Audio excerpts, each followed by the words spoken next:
You are listening to The Diary of a Wannabe Writer, presented by Richard A. Boxshall, in which I chronicle my life and attempts to become a professional writer by, doing some writing daily, hopefully. Hello, it's NaNoWriMo Day 11, also known as Monday the 11th of November 2024. You're listening to The Diary of a Wannabe Writer. Now, before I make the usual excuses, I haven't done any writing today. I didn't expect to today. I had quite a lot planned. Mondays are days at the moment where I seem to have quite a lot planned. So it was very unlikely. I may not have said this yesterday. I might have forgotten. But it was very unlikely I was going to get much done today because I spent most of the day out of the house and visiting friends and going to the cinema. So not a disaster because it was kind of planned. Next Monday, I may forget to say it, but next Monday will probably be exactly the same. But I feel a bit more disposed towards doing some writing. I'm not going to do any tonight because it's, hang on, what time is it? It's 10 past 10 at night as I record this.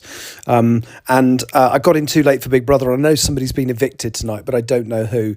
But I'm going to have to watch it tonight because I'm not going to be able to stay off social media long enough to not find out who was evicted, and that would be quite frustrating. So what is my plan? So today I'm going to stay up and get this Big Brother watched so I know what happened. And then tomorrow I'm going to go into town and do some writing.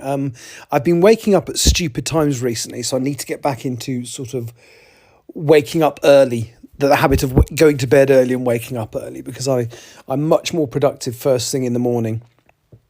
And what I'd really like is there is one coffee shop in town that opens at 6:30 a.m. and I would quite like to be up, maybe not tomorrow because my sleeping pattern is just all over the place. But if I can get into the habit of going to bed early and getting up early again, which Big Brother is scuppering a little bit at the moment, but then it finishes on Friday. Then I'll be able to maybe go and do some writing at 6:30 in the morning. A couple of years back, was I writing this?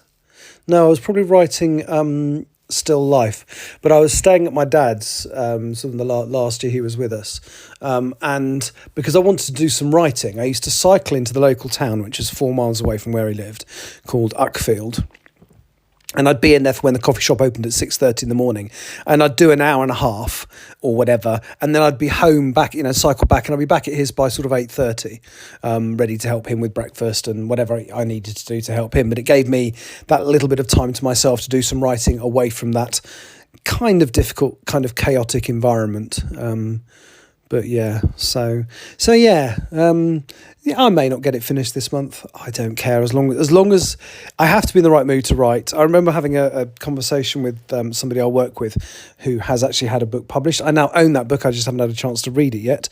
But we were both having the conversation that your brain has to be in the right place. You can't just go, I'm going to write now and write. It doesn't work like that, unfortunately. You can't just say, right, I'm going to write now. In the same way that you can't say, characters will sometimes do things you don't intend them to. So I will talk about that book when I've read it because I'm very interested in reading it. I will talk about it. I'm not even going to talk about what it's about now until I've actually read it. At the moment, I'm in the last quarter of the Terry Pratchett book, Which is Abroad, which is the 13th title in the Discworld series.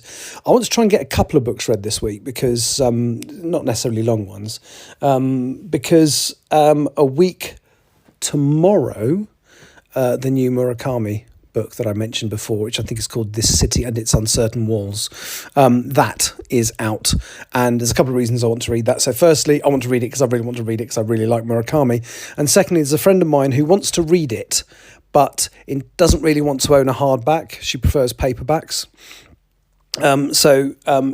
To own, that is, not necessarily to read. So I want to get it read so I can then get the hardback across to her so she can read it, which would be good. So that's and the other thing I'm toying with doing, because I'm not working now until the 4th of December, which still seems a very long time away actually. I might go away for a few days once that book has come out. I don't want to wait till, because I talked about going away, going up to Northumberland, and then kind of lost love of the idea, because I was just feeling a bit stressed and weird and getting panic attacks and stuff. And that seems to have died down over the last 10 days. Hopefully I'll be able to feel a bit normal about going away, because I'd quite like to do it. I'd not like to spend my whole of my sort of month and a bit off sitting at home. So yeah, that's one possibility. I got to Northumberland for 3 or 4 days. I think 4 days. If I can have 3 complete days there, so 4 nights, that would be terrific. But we shall see how feasible that is. So that's about it for today. Oh, the film I went to see with my friend was not my choice, I admit. It was Paddington in Peru. Now, the first 2 Paddington movies, I don't really remember what I thought about the first one. I remember not hating it. I really enjoyed the second one. And this third one was a bit kind of... I'm obviously not the target audience. It's aimed at sort of kids and family, and I don't have a young family around me. But it was all right. Olivia Colman was good fun. I mean, it was obvious she was a bad guy from the moment she appeared on screen, but it was a bit of a laugh. Right, that's me done. I'm going to go and find out who gets evicted in Big Brother. Please not baked potato. Please not baked potato.